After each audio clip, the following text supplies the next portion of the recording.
Peringatan, video ini mungkin akan jadi salah satu video paling toksik tentang percintaan pria dan wanita. Karena memang gua ambil dari sumber buku yang sangat radikal. Sengaja nggak banyak gua filter. Dan jujur gua sendiri nggak setuju sama beberapa hal di buku ini. Cuma gua sajikan apa adanya ke lo biar lo bisa paham dan beneran tertampar. Terus berubah jadi lebih fokus ke diri sendiri dan berhenti jadi budak wanita. Gue cuma minta tolong satu hal. Pahami informasi di video ini dengan bijaksana. Dan jangan lu pakai sebagai alasan buat membenci wanita. Filter yang baik, buang yang buruk.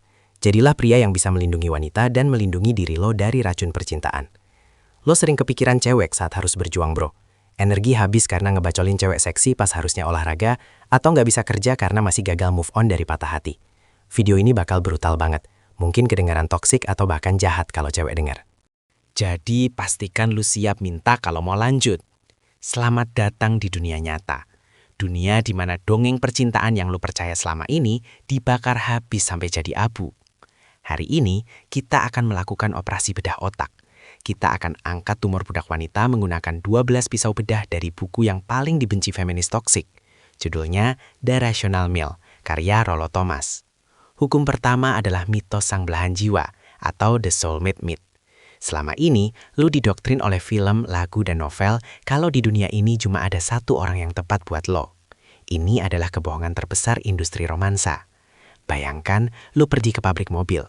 Lu lihat satu mobil yang lu suka banget, terus lu bilang, cuma mobil ini satu-satunya di dunia yang bisa jalan. Padahal, di belakang gudang ada ribuan mobil lain dengan spek yang sama, bahkan lebih bagus, yang baru keluar dari mesin produksi. Cewek yang lu tangisin itu bukan barang antik. Dia adalah produk massal. Ada jutaan wanita lain dengan konfigurasi genetik yang mirip, karakter yang mirip, dan wajah yang mirip. Lu ngerasa dia spesial bukan karena dia beneran spesial. Dia jadi spesial karena lo sendiri yang nempelin label harga mahal di jidatia. Lo yang investasikan emosi lo ke dia. Hukum ini mengajarkan lu untuk sadar kalau konsep the one itu omong kosong.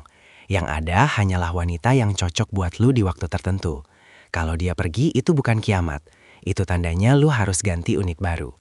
Pria rasional tahu kalau nggak ada wanita yang tak tergantikan. Hukum kedua adalah titik asal mental atau mental point of origin. Coba lu bayangin tata surya. Selama ini lu jadiin cewek itu matahari. Lu adalah bumi yang muter-muter ngelilingin dia. Hidup lo, prioritas lo, mood lo semuanya bergantung sama dia. Kalau dia mendung, lu ikut hujan. Kalau dia panas, lu kebakar. Itu pola pikir budak. Pria rasional membalikkan gravitasi itu. Lu harus jadi matahari di tata surya lu sendiri. Hidup lo berpusat pada ambisi lo, karir lo, dan hobi lo. Wanita hanyalah planet yang boleh ikut mengelilingi orbit lo. Mulai hari ini, jangan pernah tanya apa yang dia mau. Tanya apa yang lu mau. Jangan tanya gimana cara bikin dia bahagia. Tanya gimana cara bikin hidup lu sendiri bermakna. Saat lu jadi pusat gravitasi, wanita akan secara alami tertarik buat masuk ke orbit lo, bukan sebaliknya. Hukum ketiga adalah hasrat tidak bisa dinegosiasi, atau desire cannot be negotiated. Ini hukum yang paling sering dilanggar cowok-cowok nice guy. Lu pikir kalau lu berbuat baik, kalau lu beliin dia bunga, kalau lo dengerin curhatannya, dia bakal tiba-tiba jadi nafsu sama lo. Lu pikir hasrat itu mata uang yang bisa ditukar sama kebaikan. Salah besar. Hasrat itu kayak rasa lapar. Lu nggak bisa debat sama perut lo buat jadi lapar. Lu nggak bisa ngerayu perut lo buat jadi kenyang. Rasa lapar itu muncul secara biologis, sama kayak ketertarikan wanita. Dia tertarik sama lo, atau dia nggak tertarik sama sekali. Titik. Lo nggak bisa negosiasi biar dia jadi suka. Berhenti nanya kenapa dia nggak suka sama gua padahal gua udah baik banget. Kebaikan lo nggak bikin dia basah. Kebaikan lo nggak bikin jantungnya deg-degan. Yang bikin dia tertarik adalah maskulin lo, dominasi lo, dan fisik lo. Kalau dia nggak tertarik, jangan coba-coba nyogok dia pakai perhatian. Itu menyedihkan. Pria rasional tahu kalau hasrat itu harus murni. Kalau harus dipaksa, mending ditinggalin. Hukum keempat adalah hipergami tidak peduli perasaan lo. Hipergami adalah insting biologis wanita untuk mencari pria dengan kualitas tertinggi yang bisa dia dapetin. Ini bukan karena cewek itu jahat atau matre. Ini adalah strategi pertahan hidup yang udah ada sejak zaman purba. Bayangin lu lagi interview kerja. Lo pasti mau kerja di perusahaan yang gajinya paling gede, fasilitasnya paling bagus, dan masa depannya paling cerah. Lo nggak akan milih perusahaan yang mau bangkrut cuma karena bosnya orang baik kan? Cewek juga gitu. Lo adalah perusahaan itu. Dia bakal nyari perusahaan terbaik buat investasikan rahim dan masa depannya. Jangan benci wanita karena sifat ini. Jangan nangis di pojokan. Justru lo harus pakai hukum ini buat nampar diri sendiri. Kalau lo nggak mau ditinggalin, jadilah opsi terbaik yang dia punya. Jadilah pria yang nilainya terus naik. Hipergami adalah hakim yang adil. Dia hanya menghukum pria yang malas upgrade diri. Hukum kelima adalah medium. Adalah pesan atau the medium is the message. Lo sering bingung kan? Dia bilang dia sayang sama lo. Jarang balas chat. Dia bilang dia kangen, tapi dia nggak pernah punya waktu buat ketemu. Terus lo galau, lo pegang terus kata-kata manis dia sebagai bukti. Pria rasional punya aturan besi. Matikan suaranya, lihat tindakannya. Bayangkan lo lagi nonton film bisu, lo nggak bisa dengar dialognya, lo cuma bisa lihat gerak-gerik aktornya. Dari situ, lo bakal tahu yang sebenarnya terjadi. Mulut wanita itu didesain buat menjaga harmoni sosial. Dia mungkin bohong biar nggak nyakitin perasaan lo, tapi tindakannya nggak bisa bohong. Kalau dia beneran tertarik, dia bakal ngerobohin tembok buat ketemu lo. Kalau dia banyak alasan, artinya dia nggak tertarik. Sederhana. Jangan jadi pengacara buat dia dengan nyari-nyari alasan pembelaan. Lihat faktanya. Kalau tingkah lakunya bilang dia nggak peduli, berarti dia emang nggak peduli. Abaikan apa yang dia ucapkan. Fokus pada apa yang dia lakukan. Hukum keenam adalah wanita melanggar aturan untuk alfa dan membuat aturan untuk beta. Pernah nggak lu denger dia bilang, aku nggak mau pacaran dulu, aku mau fokus kuliah. Seminggu kemudian dia jadian sama cowok blengsek yang anak band. Lu ngerasa dikhianati? Lu ngerasa dia munafik? Enggak bro. Dia nggak munafik, dia cuma nerapin aturan yang beda buat kasar pria yang beda. Kalau lo masuk kategori beta atau penyedia sumber daya, dia bakal kasih lu 1000 aturan. Nggak boleh pegang tangan, belum boleh ciuman, harus jemput jam sekian. Itu adalah tes kepatuhan. Tapi kalau dia ketemu sama alfa atau pria yang bikin dia bergairah secara seksual, aturan itu nguap semua. Dia bakal langgar jam malamnya, dia bakal lupain prinsipnya. Analogi sederhananya kayak masuk klub malam. Cowok beta itu orang biasa yang harus ngantri, bayar tiket mahal, dan diperiksa ketat sama satpam. Cowok alfa itu tamu VIP yang langsung masuk lewat jalur khusus tanpa diperiksa. Jangan bangga kalau lu nurutin semua aturan dia. Itu tandanya lu lagi antri di jalur umum. Jadilah pria yang bikin dia rela ngelanggar aturannya sendiri. Hukum ketujuh adalah jangan jadi penyangga emosional atau di emotional tampon. Ini jebakan paling mematikan buat cowok baik. Dia datang ke lo pas dia lagi sedih. Dia curhat soal cowok brengsek yang nyakitin dia.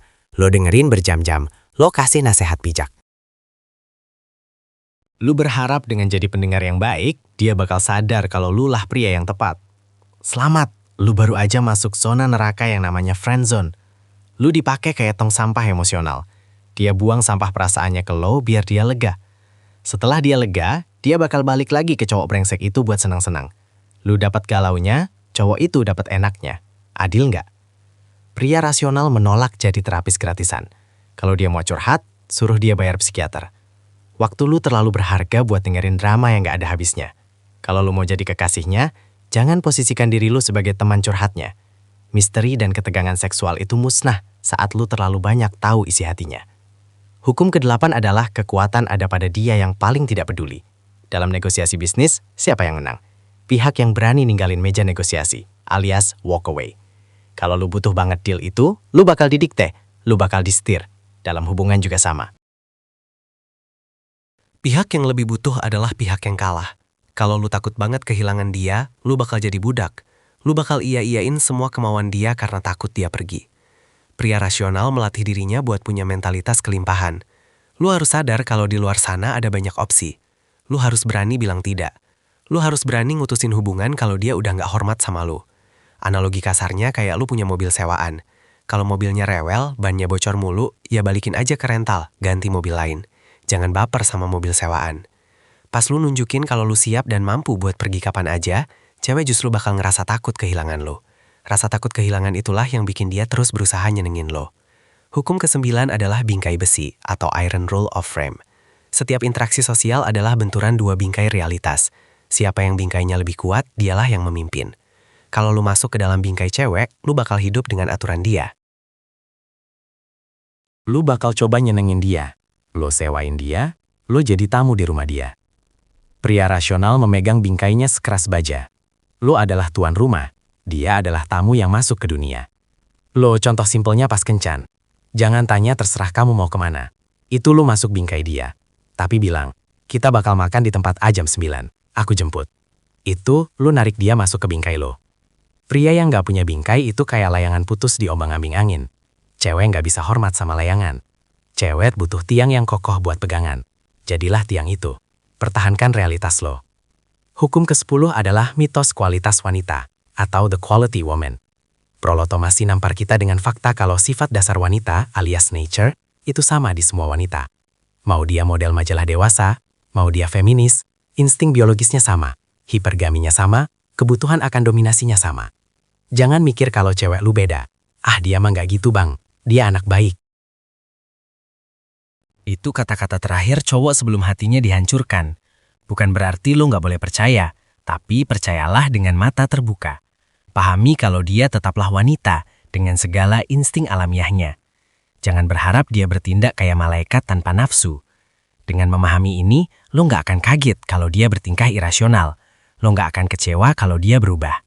Lo siap menghadapi wanita sebagai wanita, bukan sebagai fantasi suci di kepala lo.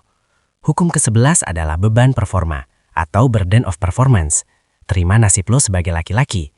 Cinta wanita itu tidak pernah tanpa syarat. Hanya ibu lo yang mungkin cinta sama lo tanpa syarat, sisanya bersyarat. Cewek mencintai lo selama lo bisa perform, selama lo bisa menyediakan keamanan, selama lo bisa memimpin, selama lo bisa memuaskan. Ini terdengar kejam, tapi ini juga membebaskan. Bayangin lo adalah atlet olimpiade, lo dicintai karena lo juara. Kalau lo malas latihan dan jadi gendut, jangan harap lo masih dipuja. Pria rasional nggak ngeluh soal ini. Dia menerimanya sebagai tantangan. Dia tahu kalau nilai dia berasal dari apa yang dia bangun, bukan dari siapa dia. Ini bikin lu terus bergerak, terus kerja, terus olahraga. Karena lu tahu status lu harus dipertahankan. Lu nggak bisa leha-leha. Beban ini yang bikin lo jadi kuat. Jadi syukuri beban ini. Hukum ke-12 adalah waktu berpihak pada pria, atau the wall. Ini adalah pil pahit buat wanita, tapi pil manis buat pria. Nilai wanita sangat terikat pada masa muda dan kecantikan fisiknya. Seiring waktu, nilainya di pasar romansa akan turun. Ini disebut the wall, atau tembok usia. Sebaliknya, nilai pria terikat pada pencapaian, status, dan kemapanan. Hal-hal ini butuh waktu buat dibangun. Artinya, grafik lu kebalikan sama dia. Di umur 20-an mungkin lu susah dapat cewek, karena lu belum punya apa-apa. Tapi di umur 30-an dan 40-an, saat karir lo matang, fisik lo terawat, dan mental lo baja, lo adalah raja. Lo jadi komoditas langka. Sementara cewek yang dulu nolak lo di umur 20-an, sekarang di umur 30-an mulai panik nyari suami, karena opsinya makin dikit. Paham ini, biar lo gak putus asa sekarang. Waktu adalah sahabat lo. Jangan buru-buru nikah muda sama cewek yang gak menghargai lo. Fokus bangun iri lo. Analogi simpelnya, wanita itu kayak susu. Ada tanggal kadaluarsanya yang cepat. Pria itu kayak anggur atau wine. Makin tua makin mahal dan makin enak rasanya. Asalkan lo simpan di tong yang benar, alias lo ngerawat diri. Sekarang kita masuk ke tantangan buat lo. Jadi nggak cuma sekedar teori, tapi lo juga ngelakuin challenge. Ini adalah tantangan 7 hari fokus mutlak atau yang sering disebut mongmot. Selama 7 hari ke depan, wanita tidak ada dalam kamus lo. Cinta tidak ada, nafsu tidak ada. Yang ada cuma lo dan ambisi lo. Siapkan mental lo. Ini tidak akan enak, tapi obat yang mancur rasanya pasti pahit. Hari pertama adalah sterilisasi visual. Musuh terbesar lo adalah mata lo sendiri. Lo gak bisa fokus kerja karena mata lo terus-terusan dikasih makan stimulus visual. Lo lihat cewek seksi di Instagram, otak lo langsung traveling. Lo lihat cewek cantik di kantor, konsentrasi lo buyar. Tugas hari ini adalah lakukan puasa mata atau visual syllabus. Hapus Instagram dan TikTok dari handphone lo sekarang juga. Gua serius, hapus. Lo gak akan mati kalau gak lihat story orang selama seminggu. Kalau lo jalan di dunia nyata dan ada cewek cantik lewat, tundukkan pandangan lo atau buang muka. Latih otot leher lo buat nggak noleh. Jangan kasih otak lo bahan bakar buat berfantasi. Anggap semua wanita itu tembok. Anggap mereka pohon. Tidak menarik, tidak penting. Fokus lo hari ini adalah membersihkan input. Kalau input bersih, output kerjaan lo bakal lancar. Rasakan betapa sepinya pikiran lo saat nggak ada gangguan visual. Sepi itu bagus, sepi itu produktif. Hari kedua adalah transmutasi energi seksual. Hari kedua lo bakal ngerasa gelisah, lo bakal ngerasa horny. Itu wajar. Itu adalah energi nuklir yang numpuk di badan lo. Pria rata-rata bakal membuang energi itu dengan melakukan hal-hal kotor di kamar mandi. Setelah itu mereka lemes dan malas kerja. Pria high value melakukan transmutasi. Ini teknik kuno dari Napoleon Hill. Saat rasa ingin itu muncul, jangan dilawan, tapi jangan dituruti. Gunakan energi panas itu buat kerja lebih keras. Tiap kali lo ngerasa pengen melakukan hal jorok, langsung jatuhkan badan lo ke lantai dan lakukan push-up sampai lo nggak kuat lagi. Atau langsung buka laptop lo dan kerjakan tugas paling susah yang lo tunda-tunda. Ubah nafsu birahi menjadi nafsu keberhasilan. Energi seksual adalah energi kreatif paling murni. Jadikan rasa horny lo sebagai bensin buat mesin uang lo. Hari ketiga adalah pemutusan hubungan emosional. Lo nggak bisa kerja karena hati lo sibuk nungguin notifikasi. Lo galau, lo kangen, lo cemas. Tugas hari ini adalah matikan handphone lo dan taruh di ruangan lain saat lo kerja. Kasih tahu pacar atau gebetan lo kalau lo bakal sibuk seminggu ini buat ngejar target. Kalau mereka marah, biarin aja. Kalau mereka ninggalin lo, berarti mereka nggak support masa depan lo. Bagus lo jadi tahu sifat aslinya. Hari ini lo belajar jadi dingin. Lo belajar jadi robot. Emosi lo tidak boleh mengendalikan jadwal lo. Kalau pikiran tentang dia muncul di kepala lo, langsung bentak diri lo sendiri. Bilang dalam hati, dia nggak mikirin gua. Kenapa gua mikirin dia? Gua punya kerajaan buat dibangun. Latih otak lo buat mutusin saklar emosi kapanpun lo mau. Pas lo kerja, lo nggak punya hati. Lo cuma punya logika dan target. Hari ketiga, lanjutan fokus dalam. Setelah emosi lo mati, sekarang saatnya dibut. Kerja bukan cuma duduk di depan laptop sambil bengung. Kerja adalah memeras otak sampai kering. Tugas lo hari ini adalah kerja 4 jam tanpa henti. Tanpa musik, tanpa ngobrol, tanpa gangguan. Lo lihat seberapa banyak yang bisa lo selesain saat otak lo nggak mikirin cewek. Masalah yang biasanya butuh 3 hari bisa kelar dalam 3 jam. Nikmati rasa sakitnya mikir keras. Itu tandanya otak lo lagi bertumbuh. Hari keempat adalah visualisasi kemiskinan. Kenapa lo masih kepikiran cewek saat harusnya kerja? Karena lo belum cukup takut sama masa depan lo. Lo masih ngerasa aman. Hari ini lo harus nakut-nakutin diri lo sendiri. Bayangkan kalau lo gagal. Bayangkan 5 tahun lagi lo masih miskin, masih numpang orang tua. Dan cewek yang lo suka itu nikah sama cowok lain yang lebih sukses. Bayangkan rasa malunya. Bayangkan rasa sakitnya. Jadikan ketakutan akan kemiskinan lebih besar daripada keinginan lo akan percintaan. Tulis di kertas besar, gua menolak miskin. Tempel di depan meja kerja lo. Setiap kali lo mau buka profil cewek, baca tulisan itu. Tanya sama diri lo mau lihat cewek itu atau lo mau lihat saldo rekening lo nambah? Pilihan ada di tangan lo. Rasa takut adalah motivator yang jauh lebih kuat daripada rasa cinta. Gunakan rasa takut itu. Hari kelima adalah mencintai kebosanan. Di hari kelima otak lo bakal memberontak. Dia bosan kerja terus. Dia minta dopamin. Dia minta hiburan. Dia minta dikasih lihat cewek. Jangan kasih, biarkan dia kelaparan. Tugas lo hari ini adalah duduk diam dan menatap tembok selama 15 menit sebelum kerja. Rasakan bosannya. Terima kebosanan itu. Kebosanan adalah filter. Orang sukses adalah orang yang tahan melakukan hal yang membosankan berulang-ulang sampai jadi ahli. Kalau lu nyari cewek cuma buat ngilangin bosan, lu lemah. Lu pakai manusia lain sebagai alat hiburan. Jadilah pria yang tahan banting. Jadilah pria yang bisa duduk diam dalam keheningan dan tetap produktif. Saat lo bisa menaklukkan rasa bosan, gak ada lagi yang bisa ngehentiin lo. Wanita bukan lagi pelarian, tapi cuma pemanis yang gak wajib ada. Hari keenam adalah identifikasi musuh. Sekarang lo harus ubah mindset lo secara radikal. Anggap semua gangguan yang berbau romansa dan seksual itu sebagai musuh. Cewek cantik di sosmed itu bukan pemandangan indah. Itu adalah agen musuh yang dikirim buat melemahkan fokus lo. Rasa kangen yang tiba-tiba muncul itu bukan tanda cinta. Itu adalah virus yang mau ngerusak sistem operasi lo. Rasa ingin nonton itu adalah racun yang mau bikin lo jadi zombie. Benci musuh lo, marah sama gangguan itu. Masa depan lu sedang diserang, kerajaan lu sedang dikepung. Apakah lu bakal diam aja dan ngebiarin musuh masuk? Pertahankan benteng lo. Angkat pedang logika lo. Bantai semua pikiran yang gak berhubungan sama kesuksesan. Jadilah paranoid terhadap gangguan. Lindungi waktu lo, seolah-olah itu nyawa lo sendiri. Hari ketujuh adalah kelahiran sang mesin. Ini adalah hari terakhir tantangan, tapi hari pertama kehidupan baru lo. Lihat diri lo di cermin. Mata lo lebih tajam, otak lo lebih jernih, badan lo lebih tegap. Lu udah berhasil ngelewatin 6 hari tanpa diperbudak nafsu dan perasaan. Lu sadarkan sekarang, lu nggak mati tanpa cewek. Lu nggak mati tanpa validasi.